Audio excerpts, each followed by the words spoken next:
Hey, what's up, everybody? Welcome to Season 2 of the Popanimecomics Lounge, where I have with me voice actress Tara Sands, who has appeared in Pokemon as Bulbasaur, as well as Richie, and various other trainers and Pokemon. So thank you for being on the podcast. Hi, thanks for having me. It's a pleasure to have you on. Obviously, Pokemon is huge. Now, you were the voice of Bulbasaur. How did you initially get involved in Pokemon? It's like the 20th anniversary, so it's kind of crazy to be talking about this 20 years later. But it was just one of the random auditions I went on, and the first episode I did, I was playing a girl named Melanie. That was pretty straightforward. It was pretty similar to my own voice. And while I was there, they said, hey, can you try to be this little blue and green creature who only says his own name? And I said, I guess so. Just saying, oh, sure. Yeah, I can do that. I don't want to be fired. And they played me the Japanese. So they just said, sound like the Japanese, but say Bulbasaur. So that's what I did. And luckily they were okay with it. So I was very lucky to get that job. Obviously, going into Pokemon, did you have any background on Bulbasaur? No, we knew very little because we couldn't stream episodes and things like we do now. So most of us on the show heard that this was a cartoon in Japan that was giving kids seizures. That was kind of the extent of our knowledge. And because I was just going and doing small parts, I was really out of the loop. Obviously, after a couple episodes, we started getting the gist of it, and we had great directors who guided me. But it took us a while before we were like, this is it. So they all just say their own name. So we still have to inflect and act because they do have emotions, and their relationships with the trainers were pretty important. People say sometimes, did you have to go in for all the recording sessions? And I say, yeah, because they were always reacting differently. You would say it differently if they were happy or sad or encouraging. So luckily they did need us to come back. And obviously there's a lot going on with Bulbasaur. He's one of the original starters.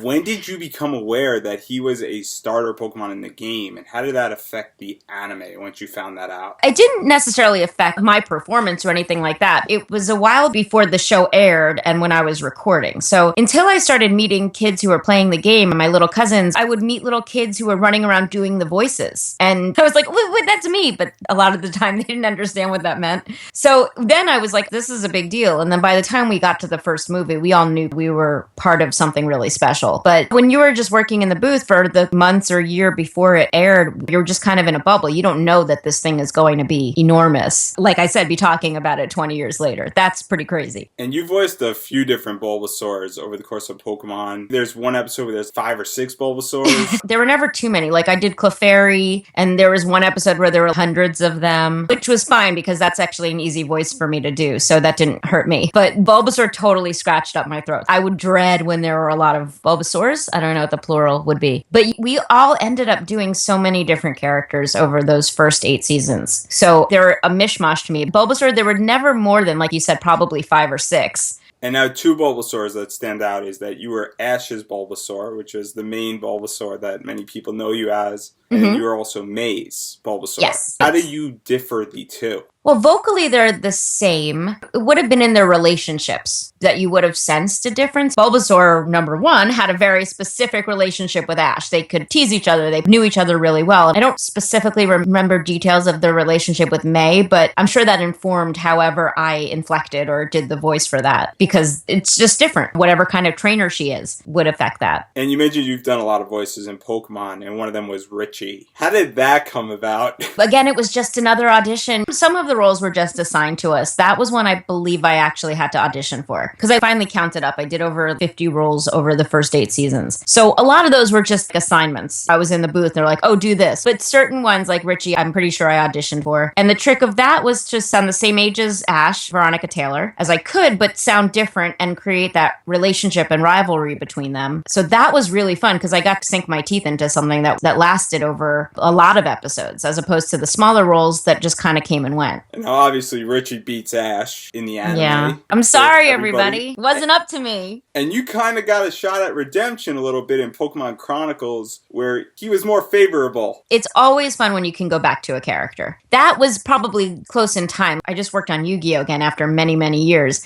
So coming back to a character is one of the most fun things you can do. But Richie, it was pretty close in the time frame. So it was just like being with an old friend and then figuring out, okay, where is he at now? What has he gone through since the last time we saw him, and using that to inform whatever character choices you make. I think that whole thing with Ash, meeting Ash in general, was for both of them this life-changing thing. I wish we could see them hang out again. Veronica Taylor as Ash Ketchum. How did her voice impact how you voiced Richie? Being in the booth is a very isolating job. Yeah. For the first few episodes, I believe she recorded first. So there were definitely takes where they said, oh no, you sound too much like her, pitch it up or pitch it down. But we're in the same vocal space because they're young boys before their voices change. And they're both a little bit raspy. So they live in that same vocal place. It was really just the director's job to keep us sounding as separate as possible. And our attitudes were different. I think Richie was pretty confident. So attitude does a lot to inform your voice choices. 50 roles in Pokemon is a lot. And some of the major ones were Chrissy from the Orange League. Yep. Professor Oak. Young Professor Oak. Young Sammy Oak. Who knew? Well, I always feel bad when little kids don't realize that girls are doing the boy voices. Because sometimes they don't like that. They don't like to find that out. Like, older people are fine with that, obviously. I sometimes don't even want kids to know because it ruins this illusion for them. Sometimes I don't break that out right away. But Sammy Oak was awesome. Marissa was super cute. A lot of them just had a couple lines. So it's hard to remember the distinct personalities of each. But they kept us busy. And you were also the lead in several movies. One of them being Destiny Deox as Tori, Bianca from Pokemon Heroes, Latios and Latias. I love that people still ask me about that ending. And I love that people debate and no one will ever really know who kissed Ash. We'll never know. What is it like being in a Pokemon movie and being the lead versus being in the television series? The work is the same. Whenever we were doing the films, we recorded at a different studio. So I think that reminded us that because this was going to play on such a big screen, it definitely informed it. And not that the TV show studios were bad by any means, but we would go to fancier places to do the movies. And you just felt like, oh yeah, this is a movie now. How cool. And the first movie screening we went to was in New York at the Ziegfeld Theater, which is closed now, but was like a big deal theater in New York City that I never thought I'd have a film play there. So for the only film I ever had play there to be Pokemon was the most exciting thing ever. And we all just looked at each other like we're never going to have an experience like this again. But I do believe the acting work, and I'm sure Veronica would say this too, didn't really differ from the movies and the TV show, except that you had a longer story arc in the movie. It wasn't just a 23-minute story arc. You had an hour-and-a-half story arc. And do you feel that in the movies you got a little bit more freedom story-wise as well as with your characters where you didn't have to follow a season? Not necessarily, because your storyline is still your storyline and we're still so locked into the lip flap. Fortunately and unfortunately, there's a limit to our creativity. Sometimes being so confined to the lip flap ends up making you more creative in certain ways. But text-wise and script-wise, there's still a limit to what we can do. We still are pretty locked into that. Once we're in our characters, they did let us play a little bit. Once we got used to what they would say and do, sometimes we'd say, oh, they would contract this word, and can we say this? It will still fit.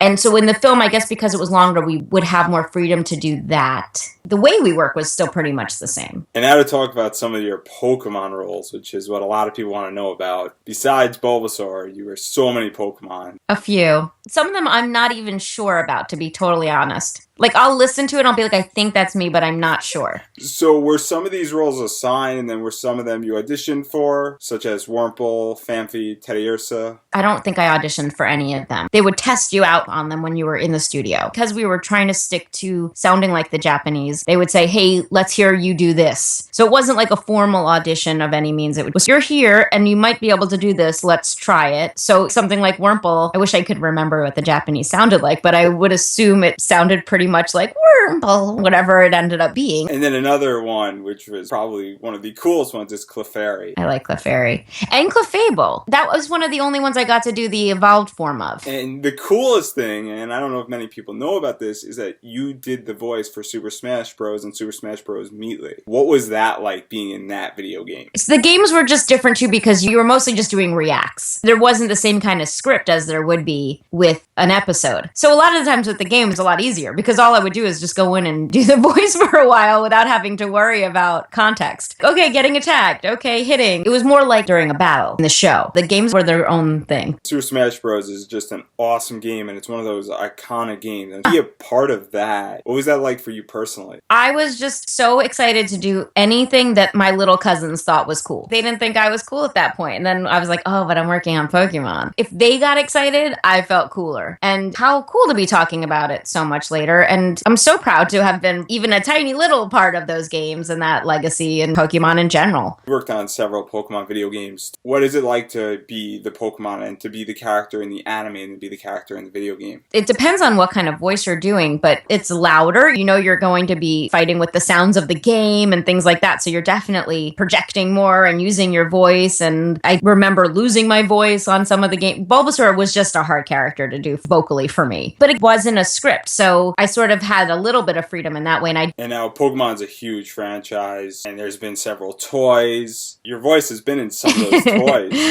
Yeah, I would find them randomly. I remember I was on vacation and I found my voice in a toy that I definitely had not been paid for.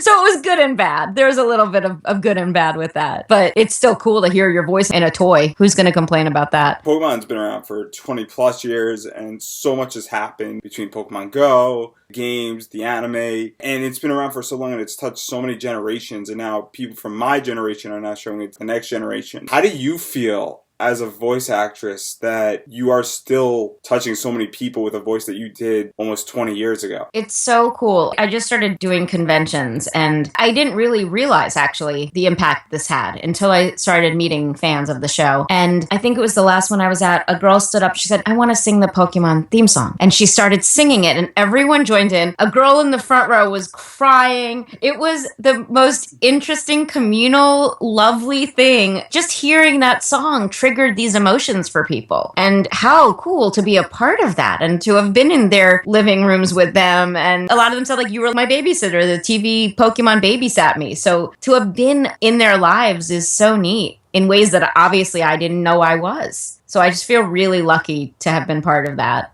And now outside of Pokemon, I just want to touch on this a little bit, is that you've been in other franchises such as Yugioh, Rex Generator, Digimon Tri, and Slayer Tri.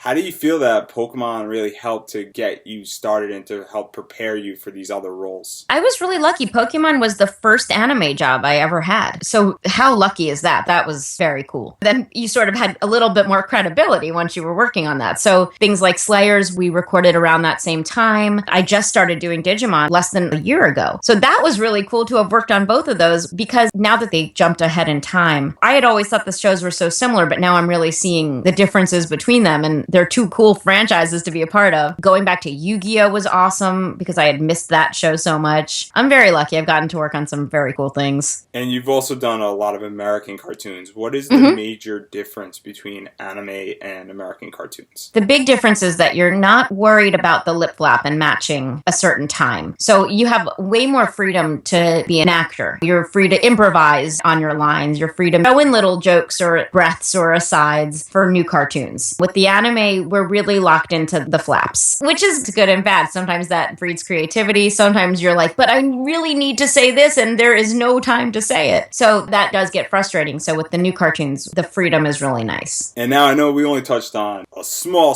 section of your career of what you've done, but do you have a favorite role that you've done so far in your career? Well, that would be unfair to the other roles, but you mentioned Generator Rex. I loved playing Cersei because I thought she was a really cool character. I loved her relationships and they really gave her a cool backstory to her family and things like that. I worked with some amazing actors too. The difference really is that for shows like that, we get to record together. For anime, we work alone for the most part. So for Generator Rex, I would be in the booth with John DiMaggio and Gray Delisle and Daryl Sabara, and Mark Hamill was there one day and Troy Baker. So for a show like that, I feel like when you're reading with a group, you become better because you're working off of them, and those guys are so good that it challenged me, and hopefully I raised my game. And now my favorite question that I ask every voice actor, what advice do you have for people who want to get involved in the industry? Well, it's very different than when I started because you can be discovered now a variety of ways, except for anime, which you kind of need to be near a recording studio. You can do voiceovers really from anywhere in the world. When I started doing it, you had to live in a big city to get started. The first thing I tell people is Google how to get into voiceover and you'll find good advice that is better than anything I could tell you. It's just that simple. When I've looked into getting into different areas of the industry, that's where I started. This is legitimately the best way to do it. Erin Fitzgerald wrote a great book. There's some great websites that really teach you how to get started and build a home studio that's not going to make you poor. And you really have a million different ways to get into the industry now, whereas before you had to live in a big city and actually go to the auditions. Now you can audition from your closet on a USB mic. So it's very different. And if it's something somebody really wants to do, it's just persistence and research and learning the craft more than anything. And I would say take acting classes. That's the first step. And then finally, do you have anything you would like to promote? Facebook, Twitter, website, con appearances? My website will have, if you go to tarasands.com, I'll have all my upcoming convention appearances there. Twitter and Instagram. Tara Sands LA. Facebook is just Tara Sands. And I do have a bunch of convention appearances. And we do Pokemon trivia at those. I'll be in Portland, Maine this year. Little Rock, Arkansas. I'll be around. So definitely come. You could win fabulous prizes. As always, thank you for listening to this week's episode, and you can find us on iTunes, SoundCloud, and Stitcher Radio, and anywhere else where you listen to your podcast. And while you wait for next week's episode, you can check out Popanimecomics.com for articles relating to anime, comics, and pop culture, as well as you can follow us on Twitter at Popanimecomics for all updates regarding this podcast. Till next week, everybody, have a wonderful week.